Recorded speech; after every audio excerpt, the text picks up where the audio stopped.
नमस्कार, मैं आलोक कुमार और आप देख रहे हैं न्यू इंडिया न्यूज नेटवर्क। आजकल सोशल मीडिया पर तेजी से एक वायरस की चर्चा हो रही है कि क्या कोविड-19 फिर से आ रहा है। याद है ना कोविड-19 का वो डरावना पल जब हजारों लोग मर रहे थे। अंतिम संस्कार करने में भी लोगों को डर लगता था। मरीज इतने हो गए थे कि हॉस्पिटल में न बेड थे और न ही ऑक्सीजन। स्कूल कॉलेज सब कुछ बंद हो गया था। सड़कें सुनसान थी। हम घर से निकलते समय मास्क पहन लेते थे। फिर वैक्सीन आई और धीरे धीरे जिंदगी पटरी पर लौटी। अब आप सोच रहे होंगे कि क्या कोविड फिर से लौट कर आ रहा है, तो इसका जवाब यही है कि हाँ, ये वायरस फिर से एक बार तेजी से फैल रहा है। अगर मैं केसों की बात करूँ तो सबसे ज़्यादा इस कोविड के जो केस आए हैं वो सिंगापुर, हांगकांग, थाईलैंड और चीन, इन 4 जो देशों में सामने आ रहे हैं। हांगकांग की बात करें तो पिछले 10 हफ्तों में 30 गुना केस वहाँ बढ़े हैं। कई लोगों की वहाँ मौत भी हो चुकी है। तो वहीं भारत में भी हल्की इसकी आहट महसूस हुई है।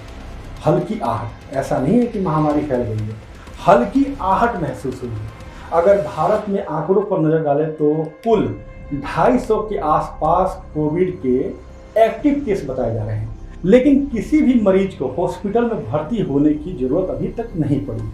सरकार और स्वास्थ्य विभाग की तरफ से कहा जा रहा है कि डरने की जरूरत नहीं है, लेकिन हाँ, सावधानी बरतने की जरूरत है। आइए अब आपको बताते हैं कि कोरोना का कौन सा वेरिएंट है और कितना खतरनाक है। एक्सपर्ट की माने तो इस बार जो ये वेरिएंट आया है उसका नाम है JN.1 वेरिएंट, जो ओमिक्रॉन का ही सब वेरिएंट है। इस वेरिएंट के ज्यादातर मामले जो है ना, वो केरल, महाराष्ट्र और तमिलनाडु में से आ रहे हैं। लेकिन कहते हैं ना कि सावधानी हटी मतलब दुर्घटना घटी।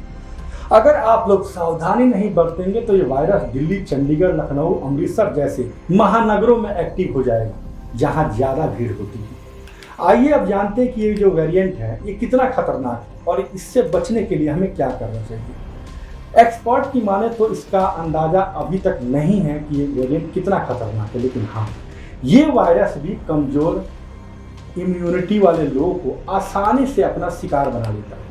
इससे बचने के लिए आपको फिर वही करना पड़ेगा जो हमने कोरोना के दौरान किया था 2020 के आसपास, कि भीड़ भाड़ वाली जगहों पर मास्क और सोशल डिस्टेंसिंग जो है उसका विशेष ध्यान आपको रखना पड़ेगा। बार बार फिर से अपने हाथों को साबुन से धोना होगा। खांसी या छींक आने पर मुंह और नाक को टिश्यू पेपर या रुमाल से ढकना होगा।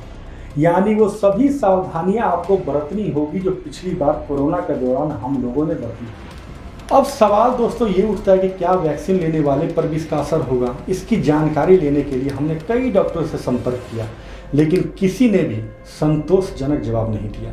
इसका मतलब यही है कि आपको सावधानियां बरतने की जरूरत है और अपनी इम्यूनिटी सिस्टम को मजबूत करने की जरूरत है।